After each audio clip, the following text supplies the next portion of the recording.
Hello, today we're talking about decluttering again. Imagine that.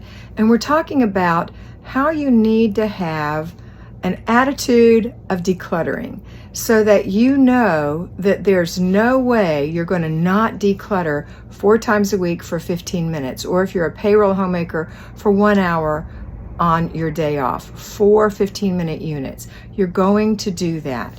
I think that a lot of times when you think, well, I might declutter that, I don't feel like doing that. You know, it has nothing to do with feeling.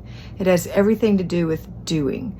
To get it done first thing in the morning and get it behind you, you are going to feel so much better.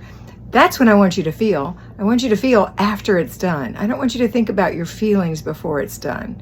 I want you to stop and just have this mindset for decluttering so that 4 times a day, I get to declutter and get rid of more of this stuff that's weighing me down.